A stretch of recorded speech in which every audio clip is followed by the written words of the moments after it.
আজকে আমার কিছু পার্সোনাল ভিডিও দিতেছি। আপনারা সবার কাছে অনুরোধ ভিডিওটা শেষ অবধি দেখার জন্য। সুনম ওয়াংচুক আপনারা যারা চিনেন তো চিনেন, যারা না চিনেন আপনার কাছে অনুরোধ করবো, রিকোয়েস্ট আপনারা একটু কাইন্ডলি যাই সোশ্যাল মিডিয়া কিংবা গুগল কিংবা ইউটিউবে ওনার নোবেল ওয়ার্কগুলি একটু দেখবেন। অ্যাকচুয়ালি উনি হচ্ছে একটা লাদাখের, বর্তমানে লাদাখে হিংসা চলতেছে, লাদাখের অবস্থা খুবই ভয়াবহ। সুনাম Wangchuck one of the greatest ইন্ডিয়ার ইনোভেটর।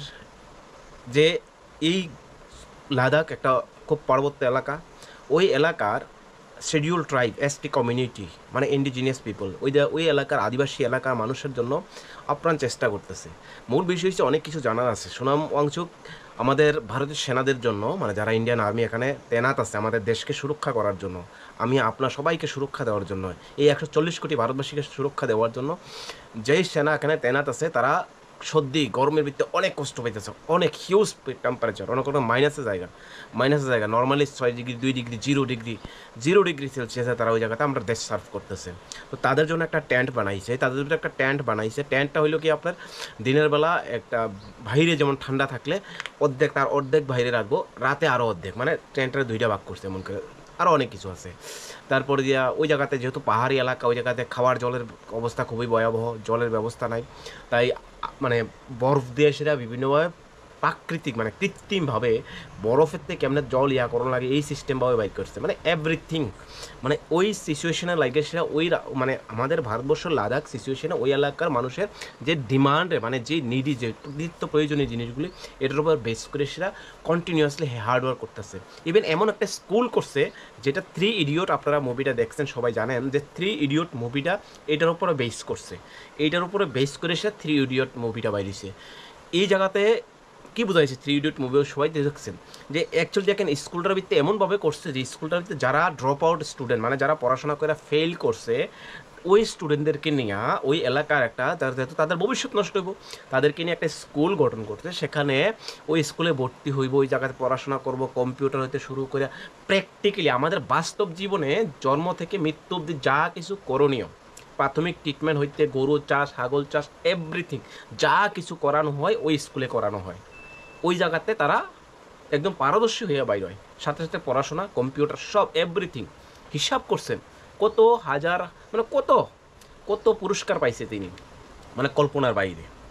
সেই সোনম ওয়াংচুকরে এই বর্তমান বিজেপি সরকার 2019 সালে তাদেরকে কইছে যে তাদের যে আমাদের কনস্টিটিউশনের 6 শিডিউলের ভিতরে ঢুকাইব, মানে আমাদের ত্রিপুরার যেমন এডিসি আছে, এমন মিজোরাম, এমন যে আমরা নর্থ ইস্টে যেমন এডিসি আছে, মানে তাদের অধিকার রক্ষার্থে, তাদের এরিয়ার রক্ষার্থে, তাদের যে প্রাকৃতিক ভারসাম্য রক্ষার্থে বিজেপি 2019-এ তারা তাদের ম্যানিফেস্টোতে কইছে আমরা যখন ক্ষমতা আইমু বা আমরা আইলে আমরা নিশ্চয়ই আপনাদেরকে 6 শিডিউল দেবো। আর তাদের এই যে লাদাখ, ওই জায়গায় মাত্র একটা লোকসভার সিট আছে, রাজ্যসভার সিটও নাই, ভারতবর্ষের একটা সিট আছে। ইভেন তারা একবার ভোট দিতে পারে। তাদের উপরে কইছে যে আমরা সব কিছু তাদেরকে ব্যবস্থা করে দেবো।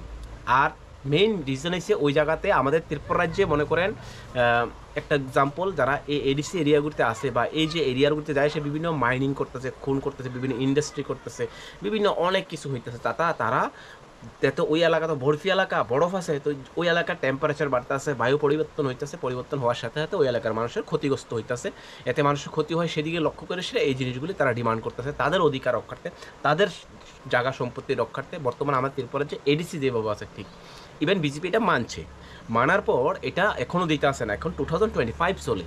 গত পরশু দিনকে উনি কইছে, মানে মনে করেন 2টার সময় উনি ফ্রেন্স কনফারেন্স করব, এর আগ মুহূর্তে ওনারে দেশদ্রোহীর আখ্যা দিয়েছে। ওই জায়গাতে হিংসা হয়েছে, কিছু মানুষও কিছু মারা গেছে। ইভেন ওনাকে ওই জায়গার যে জ্যাড জেনারেশন, মানে ইয়াং জেনারেশন যারা আছে, তারা প্রটেস্ট করতে গিয়ে সেরা উনি কখনোই সবসময় কইছে আই এম নট, মানে হিংসার সাথে নাই, ভায়োলেশনের সাথে নাই, আমি শান্তিপ্রিয়ভাবে, শান্তি সম্প্রীতিভাবে, আমি ভারতের সংবিধানের প্রতি আস্থা রেখে, বিশ্বাস রেখে, গণতন্ত্রের প্রতি বিশ্বাস রেখে আমি আন্দোলন করতে চাই, এটাই আমার সেই সপেক্ষে দাঁড়ায় সেরা আপনার ওনাকে যখন প্রেস কনফারেন্স করবো তার প্রায় 2 ঘন্টা আগে অ্যারেস্ট করে নিয়েছে। ভাবছেন এই হয়েছে সেটা। তো এই দেশে বা এই রাজ্যে প্রতিনিয়ত আপনি দেখেন, আমাদের ছোট্ট রাজ্য ত্রিপুরাতে এই জিনিসটি দেখা যাইতেছে। আপনি যেই ব্যক্তিরা বা যেই মানুষগুলো একটু সরকারের বিরুদ্ধে কথা কয়, তাদের বিরুদ্ধে কিভাবে আক্রমণ চালায়, তাদের উপরে কথা বাকস্বাধীনতা অধিকার রাখে না তারা। তারা কোনো কিছু কথা কইলে আপনার উপরে বিভিন্নভাবে প্রেশারাইজ করে, আপনাকে ধ্বংস করার জন্য ব্যবস্থা করে, এমনকি প্রাণে মারার জন্য পর্যন্ত ব্যবস্থা করে। তো এই রাজ্যটা সারা ভারতবর্ষে এই যে অরাজনৈতিকতা চলতেছে, সেম কিন্তু আজকের দিনে মানুষ যেভাবে কথা কইতে ভয় পাইতে আসতো, বা যেভাবে মানুষ বাকস্বাধীনতা অধিকার নাই, যে মানুষ আতঙ্কিত এই সমাজে, এই যে ইংরেজ 200 বছর রাজত্ব করছে, তৎকালীন সময়ে মানুষ ততটা আতঙ্কিত আসতো না। বর্তমানে এই বিজেপি সরকার আসার পর মানুষ ততটা আতঙ্কিত। যে কেউ কথা কইলে যদি সরকারের বিরুদ্ধে আমি কখনোই মার্জিত ভাষা কিংবা গালিগালাজ ভাষা দিয়ে এসে সরকারের প্রতি, বা উগ্রবাদে বা ভায়োলেশন করে সেটা সরকারের প্রতি কোনো কিছু আমি সেটা ডিমান্ড করি না। বাট প্রত্যেকটা মানুষের অধিকার আছে, যেহেতু আপনি দায়িত্বশীল পদে আছেন, বা আপনাকে জনগণ, এই রাজ্যের জনগণ বা এই দেশের জনগণ আপনার একটা জায়গায় দিচ্ছে, ওই জায়গাতে আপনাকে প্রশ্ন করার ক্ষমতা রাখে। এটা বাক স্বাধীনতার অধিকার দিচ্ছে। এটা গণতন্ত্র চলতেছে, প্রজাতন্ত্র নয়। প্রজাতন্ত্র রাজারা কিতা করতো, অন্তর্পক্ষে প্রজাদের চাহিদা অনুযায়ী কিছু কাজ করতো। সেম এক্সাম্পল, যদি প্রজাদের অনুসারে যদি যা না কাজ করতো, মোগল সাম্রাজ্য, এই ভারতবর্ষের ভিত্তিতে মোগল সাম্রাজ্য প্রায় 500 বছর রাজত্ব করছে। তাদের তৈরি করা যেমন অনেক অনেক ইতিহাস, অনেক অনেক কিছু স্মৃতি এই দেশে কিংবা এই রাজ্যে, বা এই রাজ্যে তো নাই তেমনই, তবে এই রাজ্যে রাজার স্মৃতি আছে। সারা ভারতবর্ষে এমন অহরহ হাজারো হাজারো উদাহরণ আছে। কিন্তু বর্তমানে বিজেপি সরকার আসার পর আপনি দেখেন কোনো কিছু কথাই কইতে পারেন না। একটু হচ্ছে শুধু ধর্মের নামে, মানুষের হিন্দুত্ববাদীর নামে, মুসলিমের নামে মানুষের মধ্যে বিভ্রান্ত সৃষ্টি করব। আপনার কাছে প্রশ্ন, যে আপনি হিন্দু মুসলমান করেন ঠিক, এর অর্থ কী? বেলা শেষে আপনি প্রশ্ন করেন নিজেকে। আপনারা যারাই কথা কয়, যে মানুষগুলি কথা কইতে চায়, আপনারা তাদের উপর আক্রমণ করার চেষ্টা করেন। বিভিন্ন সন্ত্রাসী যারা, বিভিন্ন উগ্রবাদী যারা, বিভিন্ন হিন্দুত্ববাদী যারা, বিভিন্ন সাম্প্রদায়িক সুশ্রী দিয়ে সে সমাজকে বিনষ্ট করার চেষ্টা করেন। জাস্ট ইমাজিন করেন, এই ভারতবর্ষ 200 বছর রাজত্ব করতে ইংরেজ শাসনকালে মানুষের উপর, এই ভারতীয়দের উপর, কৃষকদের উপর যেভাবে অত্যাচার করতো, সেম তার থেকে বেশি এখন মানুষের বাকস্বাধীনতার অধিকার নেই। তো সেটা নিয়ে যারাই কথা কয় তাদের উপর আক্রমণ চালানো হয়, যারাই কোনো প্রতিবাদ করে তাদেরকে বিভিন্নভাবে হয়রানি করা হয়, যেটা কখনোই কাম্য না। আপনারা আজকের দিনে চুপ থাকেন, বিভিন্নভাবে আপনারা ক্ষমতার অপপ্রয়োগ করেন, সেটা খুবই লজ্জাজনক। আপনি দেখেন, এই ইংরেজ ভারতবর্ষে বাদেই দিলাম, এই ত্রিপুরা রাজ্যে 2018 বিধানসভায় যখন আসছে, তখনকার 10,323 জনের চাকরি নিয়ে সে কি একটা রাজনীতি খেলছে, আইপিএফ ট্রেনে নিয়ে কি একটা রাজনীতি খেলছে। 10,323 জনের চাকরি দেওয়া হইব, 15 কোটি টাকা দিয়ে বেকারদের বেতা দেওয়া হইব, সেই দেওয়া হবে, সেই দেওয়া হবে। এইভাবে আমাদেরকে প্রতিনিয়ত আমাদেরকে বোকা বানাইতেছে। শুধু বিজেপি সরকার বলতে না, বিজেপি সরকার না, প্রত্যেক বিগত সরকার সেটাই করছে। এইভাবে নেতামন্ত্রীরা, আপনি জাস্ট ইমাজিন করেন, আপনার এলাকার আশেপাশে, আপনার এলাকার আশেপাশে জাস্ট একটু এরিয়া দেখেন, যেই মানুষগুলি সমাজে উচ্ছৃঙ্খল, যে সমাজে মানুষগুলি উচ্ছৃঙ্খল, তাদেরই মূল্য বেশি, তারাই নেতা হয়, তারাই গ্রাম পরিচালনা করে, তারাই সমাজ পরিচালনা করে, তারাই আগামী দিন তারাই দেশ পরিচালনা করার শপথ করে। সেটা কখনোই কাম্য না। যেই শিক্ষক বা যেই ব্যক্তিটা, যেই গুরুটা, আপনার শিক্ষা গুরুটা এই সমাজে প্রতিনিয়ত নিজের সর্বোচ্চ চেষ্টা করে সততার সাথে ভালোভাবে এই সমাজকে কিছু দেওয়ার চেষ্টা করতে, তাকে গরিব, হেকে কেউ সমাজে পাত্তা দেয় না। এটাই বাস্তব, এটা তো আপনারা অস্বীকার করতে পারতেন না। এটা আপনি ইমাজিন করেন নেতাগুলি কোনগুলি হয়। কিন্তু আমরা কেউই কথা কই না, আমরা কথাই কইতে পারি না। আমরা একটা সঙ্গভঙ্গ থাকে, একটা বিশেষ একটা কমিটি থাকে, একটা সংগঠন থাকে, উগ্র সংগঠন, তারা যেই কোনো মুহূর্ত হোক আপনাকে আক্রমণ করবো, আপনি কোনো কিছু কথা কবেন, আপনাকে আক্রমণ করবো বিভিন্নভাবে। আমাদেরকে এখন ত্রিপুরা রাজ্যে একটা ট্রেন্ডিংয়ে আছে, ত্রিপুরা না ভারতবর্ষে একটা ট্রেন্ডিং আছে, আমরা যেই কিছু হোক আমরা ধর্মটা নিয়ে আসে মাঝখানে একটা বেড়াদাল দিই। কারণ আমরা ভারতীয়রা, বা আমরা এশিয়া মহাদেশে যারা থাকি, বিশেষত ভারত, বাংলাদেশ, পাকিস্তান, এই দেশগুলি যারা আছে, আমরা একটু ধর্মে আবেগময় বেশি, আমরা ধর্মে উগ্র, ধর্মে বিশ্বাসী বেশি। আমরা মনে করি সে ধর্ম বড় না, সে ধর্ম বড়, ওর ধর্ম বড় না, আমার ধর্ম বড়। আমরা সবসময় কন্ট্রোভার্সি করতে পছন্দ করি, আমরা সবসময় কম্প্যারিজন করি। বাট আমরা কখনোই চাই না যে বর্তমান ত্রিপুরার অবস্থা, আমরা মনে করি, আপনি একটা রাস্তা নিয়ে কথা কইছেন, একটা কনস্ট্রাকশন নিয়ে কথা কইছেন, কনস্ট্রাকশনগুলি সত্য করে কোন যে কনস্ট্রাক্টরগুলি কাজ করতেছে, রাস্তার কাজ করতেছে, বিভিন্ন মেরামত করতেছে, এই অবস্থা কোথায় আছে আজকের দিনে দাঁড়ায়, কী অবস্থাতে আছে আপনারা জাস্ট ইমাজিন করেন। যদি আমি কথা কই আমার উপর আক্রমণ চালাইবো, আপনার কথা কই আপনার উপর আক্রমণ চালাইবো, এইভাবে যারা কথা কইতে চায় তাদের উপর আক্রমণ চালায়। তাই এই যে লাদাখের অবস্থা বর্তমান সারা ভারতবর্ষে একটা আতঙ্ক, এইভাবে সারা ভারতবর্ষের কোথাও কোথাও না এইভাবে মানুষকে দবানোর চেষ্টা করে। আর গদি মিডিয়াগুলি, একটা শ্রেণীর মিডিয়া আছে এই ত্রিপুরা রাজ্যে আছে, ভারতবর্ষে আছে, তারা শুধু যেই ক্ষমতা আইব তার চামচাগিরি করে।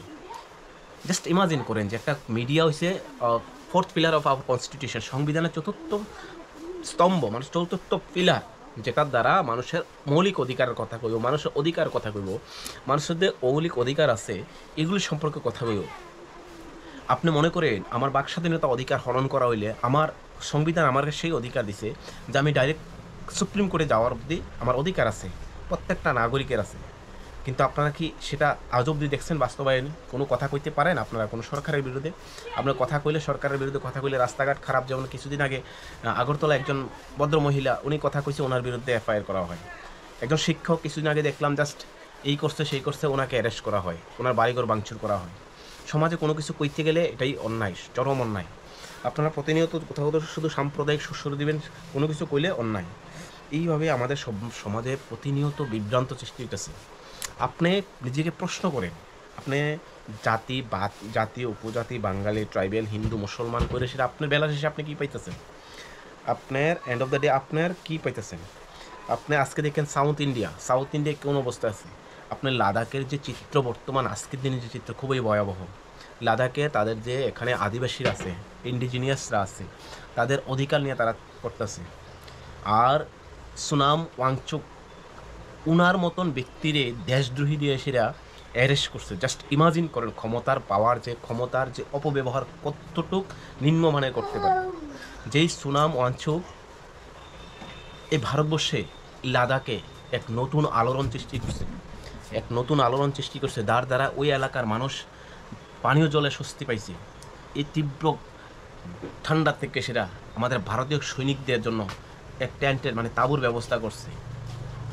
এটা সোলার সিস্টেম, দিনের বেলা সূর্যের তাপ গ্রহণ করো, রাত্রে তাপ দিব, মানে জাস্ট ইমাজিন করে একটা ইনোভেশন, মানে একটা নতুন ইনোভেশন আনছে লাদাখে। সেই জায়গায় দাঁড়ায় সেটা সুনাম ওয়াংচুক আজকে দেশদ্রোহী। আর আমি আর আপনি কি? হয়তো বা আজকে না হয় কালকে আমার উপর প্রেশার আইব, পরশু দিন আপনার উপর আইব। এইভাবে যারা এই ভারতবর্ষে কথা কইতাছে বিগত এই যে রাজনীতি, এইভাবে মানুষের উপর প্রেশারাইজ করে। জাস্ট কল্পনা করেন যে একজন মানুষ যদি যতক্ষণ কথা না কইবেন আপনি ভালো, ততক্ষণ সমাজে আপনি কথা কবেন আপনার এগেইনস্টে বিভিন্ন অপলাগাইব। আর পুলিশ দলদাসে পরিণত হয়েছে আজকের দিনে, পুলিশ দলদাসে পরিণত। আপনারা যদি সামান্য একটা বিষয় হয় প্রতিবাদ করতে আপনারা ভয় পান, একটা ফেসবুকে সোশ্যাল মিডিয়াতে বা টুইটারে আইসে একটা কমেন্ট করতে ভয় পান, একটা লাইক করতে ভয় পান। এটা হচ্ছে বাস্তব।